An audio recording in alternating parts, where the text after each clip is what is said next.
A warm welcome to all musicians, trombone players, injured, not injured, interested in the psychology of injuries. Merry Christmas belatedly. I'm Nick Scholl, committed to helping you get a solid and healthy, intuitive foundation at the trombone.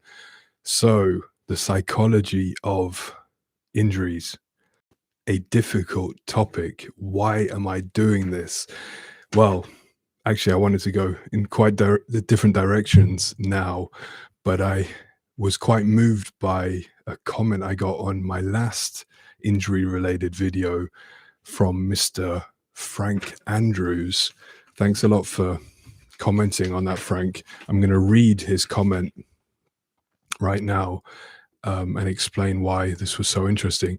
Thanks so much for your life-saving vlog. I've developed a rotor cuff injury in my right shoulder. Anything other further than fourth position has become very painful. I think the hardest thing for me is the rest phase and overcoming the thought that I'm losing ground vis-a-vis my playing standard. There's always the feeling that I've got to practice or I'll become worse at playing. This in turn leads to trying to play through the pain, hoping that somehow it'll go away. Of course, it doesn't. In fact, it gets worse. So this really moved me to read this, just to connect with somebody. Thanks a lot for that, Frank, for your honesty.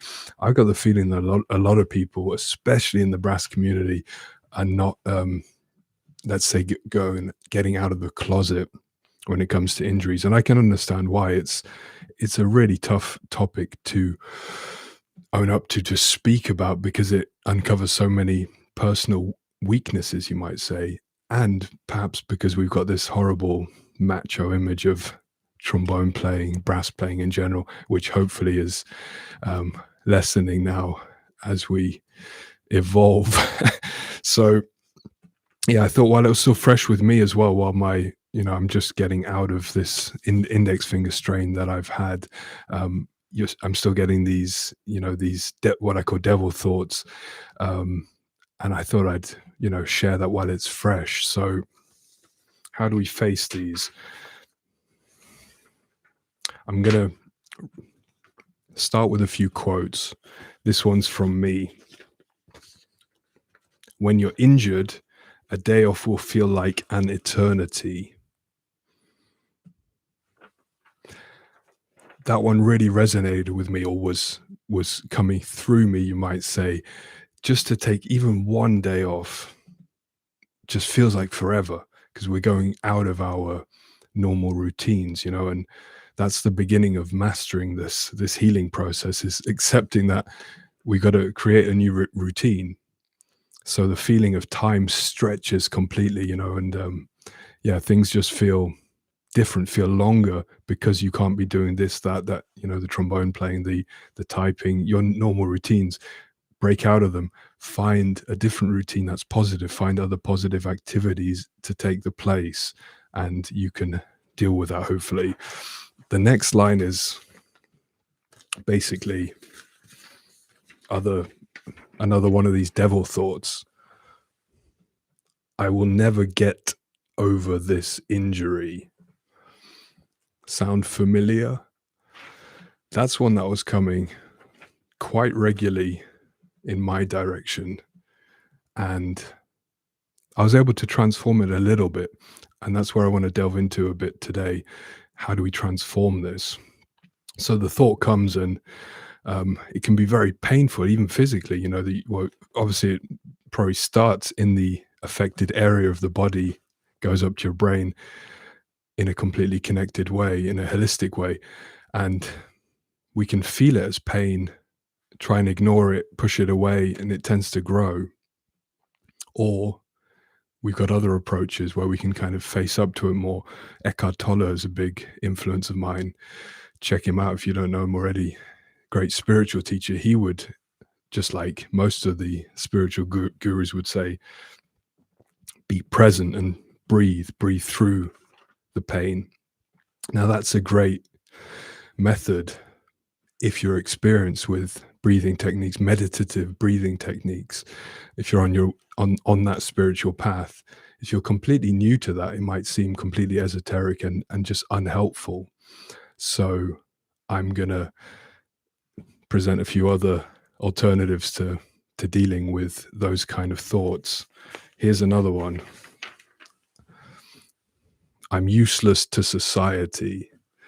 Another nice, overly dramatic thought, devil thought coming around in this injury phase.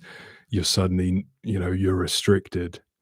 You can't give out as much as before. You can't give out the same performance, you might say, as before. You feel useless. It's all ego, of course, we know that, but it feels very real when it's coming your way. So how do we deal with these thoughts? Be very present and breathe. Yeah, that's the best way ultimately. But I said I'd mention some other ideas for those maybe not so familiar with meditation, etc. So I think it helps to also personify these thoughts. You might say it's like a little devil. Got my African masks here to personify the devil thought. It is like an entity, again, it's a thought form. Perhaps when these thought forms come, immediately have a ploy, like give it a name, like, oh, hey Donald, still hanging around here?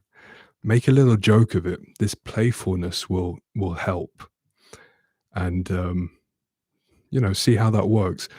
Do it every time. Play around with this kind of conversation. It might seem completely insane, but you'll probably find that your pain level actually lessens, or the energy of this thought form lessens, and ultimately the thought form is playing just as much a role as the actual physical pain itself. So we need to get real about this and deal with it. So we want to deflate the situation, especially if you're like me, quite serious about your work, your position in society, in life, in your mission. Let's say the playfulness is really good. So we want to deflate the situation a bit and return to play. Also, again, use the difficulty. One of my favorite phrases, we want to strengthen in doing these things. We strengthen our patience, in going through these processes, these injury phases, strengthen our patience. And also, you might say what the Chinese, what the Far Eastern cultures often refer to as like an iron-fisted will, when they stand there in their horse stance with their legs spread out for minutes on end. This is strengthening their iron-fisted will. It's mind over matter, and it really does work. So reframe the whole thing, see the positives, see what you're strengthening in this process.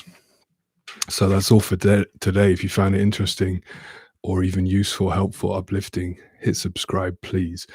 Very thankful for that. Support a trombone player. Support the trombone algorithm on YouTube. You know what I'm saying? More trombone players on your home screen, less cats jumping around, and less politics, less corona, more trombone. Have a good rutsch and slide into the new year, as the Germans say. See you next week.